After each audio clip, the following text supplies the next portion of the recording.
ট্রাউজারের রং উঠে বলের রংটাও গোলাপি হয়ে গিয়েছিল পিএসএল এর প্রথম ম্যাচে, সেই ব্যাপারটা আপনারা সবাই জানেন। সো এই ব্যাপারে নিয়ে আমি আসলে এই ভিডিওটা করছি না, আমি মূলত ভিডিওটা করছি আসলে ট্রাউজারে বল ঘষা কেন গুরুত্বপূর্ণ সেটার একটা এডুকেটিভ কন্টেন্ট। অর্থাৎ অনফিল্ডের পর্দায় আমরা সবসময় চেষ্টা করি একটু এডুকেটিভ কন্টেন্ট তৈরি করার জন্য, যারা আসলে ইয়াং ক্রিকেটার্স আছেন বা যারা ক্রিকেটের কোর অডিয়েন্স আছেন তারা যেন এই বিষয়বস্তুগুলো খুব ভালো মতো বুঝতে পারেন। মূলত আমাদের ভিডিওর বিষয়বস্তুটা হচ্ছে কেন বলকে ট্রাউজারে ঘষাটা খুব গুরুত্বপূর্ণ। তার আগে একটা বিষয় বলি, সেটা হচ্ছে যে বলের কালারটা গোলাপি হয়ে যাচ্ছিল, এবং গোলাপি হয়ে যাচ্ছিল এই কারণে ফিল্ডিং সাইডের ট্রাউজার বা জার্সির কালারটা ওই রকম, এবং যখন তারা বলকে ঘষছেন আলটিমেটলি ওই ডাইয়ের কালারটা উঠে আসছিল, এবং সেটা উঠে এসে বোঝাই যাচ্ছিল যে ট্রাউজার বা জার্সি ম্যাটেরিয়ালটা আসলে খুব বেশি উন্নত মানের ছিল না, একটু নিম্নমানের কাপড় বা নিম্নমানের ডাই ব্যবহার করা হয়েছে, যে কারণে রং উঠে আসছিল এবং সেখানে বলের কালারটা গোলাপি হয়ে যাচ্ছিল। আরেকটা বিষয় উল্লেখযোগ্য সেটা হচ্ছে যে প্রচন্ড পরিমাণে ডিউ কিন্তু কাজ করছিল রাতের বেলা, লাহোরে প্রচন্ড পরিমাণে ডিউ কাজ করছিল, এবং এত বেশি মাত্রায় ডিউ কাজ করছিল বল ভিজে যাচ্ছিল, এবং সেই ভেজা বলটাকে যে সময় মূলত ট্রাউজারে ঘষা হচ্ছিল এই কারণে রংটা আরো বেশি মাত্রায় উঠে আসছিল এবং বলের সঙ্গে একদম অ্যাডজাস্ট হয়ে যাচ্ছিল। তবে এই ভিডিওটা করার আমাদের উদ্দেশ্যটা হচ্ছে যে ট্রাউজারে বল ঘষাটা কেন আসলে গুরুত্বপূর্ণ, বলকে মেনটেন করাটা ফিল্ডিং সাইডের জন্য কেন গুরুত্বপূর্ণ। যারা প্রফেশনাল লেভেলে ক্রিকেট খেলেন তারা ব্যাপারটাকে খুব ভালো রিয়েলাইজ করতে পারেন। এবং বর্তমান সময়ে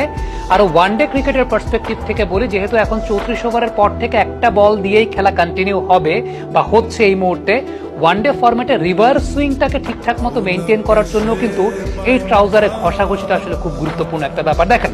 ট্রাউজারে আসলে ফিল্ডিং সাইড কেন বলকে ঘষাঘষি করে, তার পেছনে সবচেয়ে বড় কারণটা হচ্ছে তারা মেক শিওর করে যে বলের একটা পার্ট যাতে শাইনি থাকে। আমরা জানি যে সুইং বোলিং এর বৈশিষ্ট্যের জায়গাটাই হচ্ছে, বা বলের সুইং প্রডিউস করার বৈশিষ্ট্যের জায়গাটা হচ্ছে বলের একটা পার্ট রাফ থাকে আর একটা পার্ট শাইনি মেনটেন করতে হয়, এবং শাইনি পার্ট দিয়ে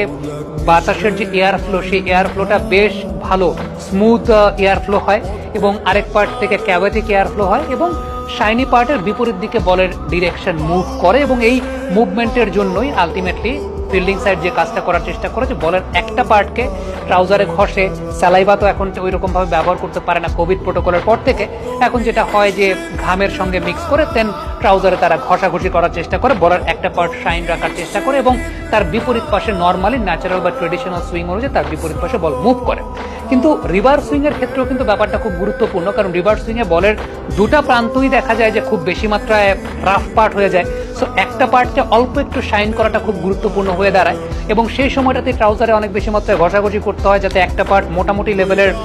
একটু সুইং মানে শাইনি পার্ট থাকে। তখন যেটা হয় যে রিভার্স সুইং এর জন্য কিন্তু বলের হালকা শাইনি পার্ট যেটা সেদিকে বলের